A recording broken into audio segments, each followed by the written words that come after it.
ഇന്ധനമടിച്ച പണം ചോദിച്ചതിന് പെട്രോൾ പമ്പിൽ കാർ യാത്രികന്റെ പരാക്രമം. സംഭവം മലപ്പുറം പുത്തനത്താണിയിൽ. പെട്രോൾ പമ്പ് ഓഫീസ് തകർത്ത യുവാവിനെ പോലീസ് അറസ്റ്റ് ചെയ്തു. തിങ്കളാഴ്ച രാവിലെ 7 മണിയോടെ മലപ്പുറം പുത്തനത്താണി തിരുനവായ റോഡിലെ കുട്ടികളത്താണി ഇന്ത്യൻ ഓയിൽ കോർപ്പറേഷന്റെ പമ്പിലാണ് സംഭവം. 1 ലക്ഷത്തോളം രൂപയുടെ നഷ്ടം വരുത്തി കാറിൽ രക്ഷപ്പെട്ട അക്രമിയെ പോലീസ് അറസ്റ്റ് ചെയ്തു. തെക്കൻ കുറ്റൂർ സ്വദേശി കല്ലിങ്ങൽ ഷാജഹാനെയാണ് കൽപ്പകഞ്ചേരി പോലീസ് അറസ്റ്റ് ചെയ്തത്.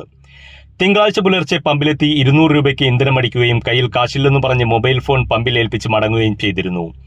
രാവിലെ വീണ്ടും എത്തി 200 രൂപയ്ക്ക് ഇന്ധനമടിച്ചപ്പോൾ ജീവനക്കാർ പണം ആവശ്യപ്പെട്ടു.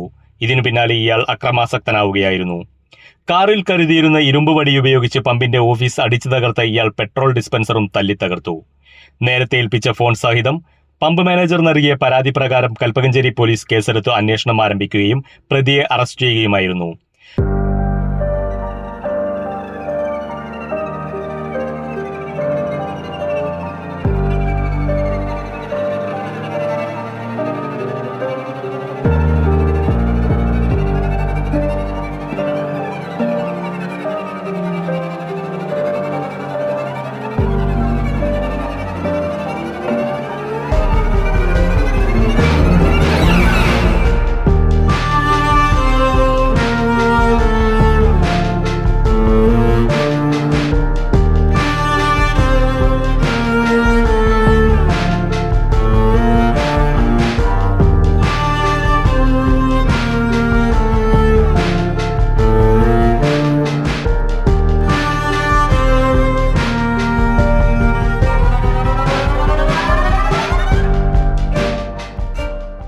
പുലർച്ചെ ഇന്ധനത്തിനെത്തിയപ്പോൾ കയ്യിൽ പണമില്ലെന്ന് അറിയിച്ചതിനെ തുടർന്ന് ഓൺലൈൻ പേയ്മെന്റിന് സൗകര്യമുള്ള വിവരം ജീവനക്കാർ ഇയാളെ അറിയിച്ചിരുന്നു.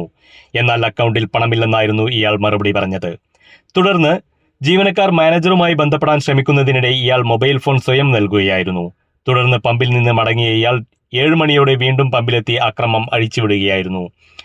സംഭവ സമയത്ത് 2 ഓഫീസ് ജീവനക്കാരും സെയിൽസ് ജീവനക്കാരും മാത്രമാണ് പമ്പിലുണ്ടായിരുന്നത്. ഓഫീസിന്റെ ഗ്ലാസ് പാളിത്തെറിച്ച് പമ്പ് ജീവനക്കാരന് പരിക്കുപറ്റി. യാതൊരു പ്രകോപനവുമില്ലാതെയായിരുന്നു ആക്രമണമെന്ന് പമ്പ് ജീവനക്കാർ പറയുന്നു. മൊത്തം 1 ലക്ഷം രൂപയുടെ നഷ്ടമാണ് പമ്പിലുണ്ടായത്. News desk Valanchery online.